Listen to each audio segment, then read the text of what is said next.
ये कहानी एक सत्य घटना पर आधारित है। एक राकेश नाम के व्यक्ति और उसकी पत्नी के साथ एक सुनसान सड़क पर ऐसा क्या हुआ था। आज की कहानी है भूतिया सड़क, जिसे सुनकर आपके रोंगटे खड़े हो जाएंगे, क्योंकि ये घटना इतनी ज़्यादा डरावनी है कि इसे आप शायद ही अंत तक देख पाओ। यह बात है अक्टूबर 2018 की, जब राकेश और उसकी वाइफ बाइक से फ्रेंड के यहाँ पार्टी में जा रहे थे। राकेश ऑफिस में काम करता है।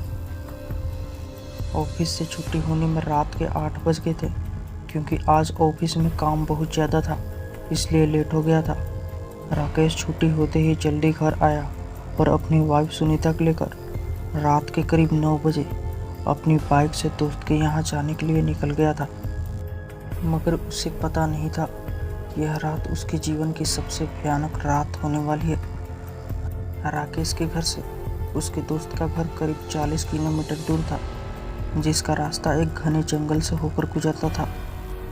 अब राकेश और सुनीता बात करते हुए जा रहे थे।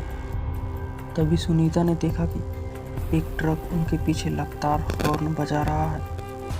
सुनीता राकेश से बोलती है, सुनो, पीछे वाली गाड़ी को साइड दे दो, वो कब से हॉर्न बजा रहा है। तभी राकेश बोलता है, क्यों मजाक कर रही हो, पीछे कोई गाड़ी नहीं है। सुनीता बोलती है, वो गाड़ी हमारे जस्ट पीछे है। अब राकेश को कुछ समझ नहीं आ रहा था कि यह सब क्या हो रहा है, क्योंकि उसे तो कोई गाड़ी ही दिखाई नहीं दे रही थी और ना ही कोई हॉर्न की आवाज़ आ रही थी। फिर उसकी वाइफ को कैसे दिखाई दे सकती है। पहले तो राकेश को लगा कि उसकी वाइफ मजाक कर रही है।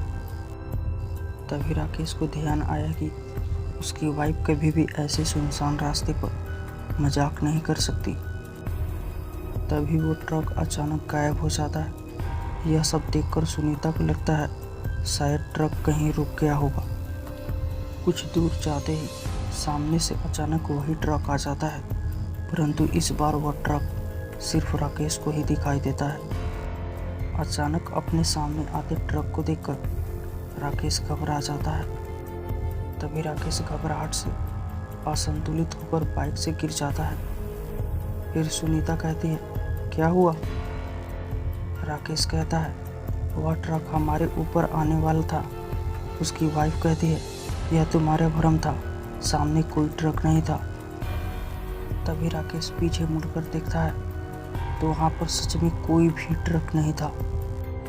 तभी एक डरावनी चीख उनको सुनाई देती है। आवाज़ सुनकर वो दोनों बहुत डर जाते हैं और समझ जाते हैं यहाँ कुछ तो गड़बड़ है। अब इनको लगता है इस जगह से बहुत जल्दी निकल जाना चाहिए। तभी राकेश जैसे ही बाइक उठाता है, बाइक से चाबी गायब थी। वह दोनों आसपास चाबी को बहुत ढूंढते हैं, मगर चाबी उनको कहीं नज़र नहीं आती।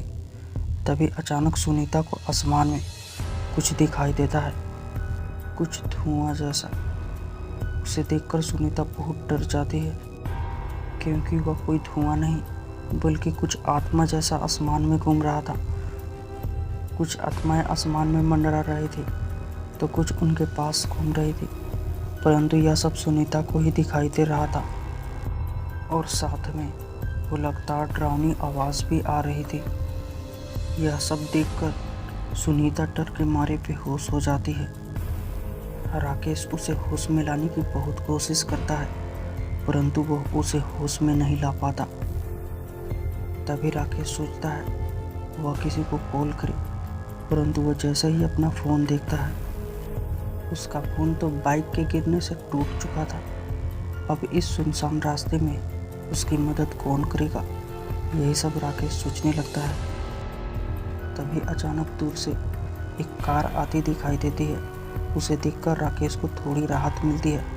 राकेश उस कार को रोकना चाहता है, मगर वो कार उनके पास नहीं रुकती और कुछ दूर जाकर रुक जाती है। राकेश कार वाले को अपना सारा हाल बताता है और उसे अपनी मदद करने के लिए बोलता है। राकेश कार वाले से कहता है, उसको आगे शहर तक छोड़ दे, क्योंकि उसकी वाइफ सुनीता बेहोश हो चुकी है, इसलिए उसे इलाज की भी ज़रूरत है। कार वाला उनको आगे तक छोड़ने के लिए तैयार हो जाता है। राकेश अपनी बाइक उठाता है और जंगल में थोड़ा अंदर खड़ी कर देता है, जिससे कि उस बाइक को चोरी से बचाया जा सके। कार वाला उन्हें अपनी कार में बैठा लेता है और कुछ दूर जाते ही कार के सामने से अचानक कोई सफ़ेद चीज़ बीच रास्ते पर दिखाई देती है। यह सब देखकर कार वाला कार रोक देता है। तभी राकेश कार वाले से पूछता है, क्या हुआ? मगर कार वाला कोई जवाब नहीं देता। राकेश के बार बार पूछने पर क्या हुआ, कार वाले का कोई जवाब नहीं आता। फिर राकेश आगे ड्राइविंग सीट पर कार वाले को देखता है, मगर वहाँ कोई भी कार वाला नहीं दिखाई देता। राकेश सोचता है कि शायद कार वाला नीचे उतर गया होगा।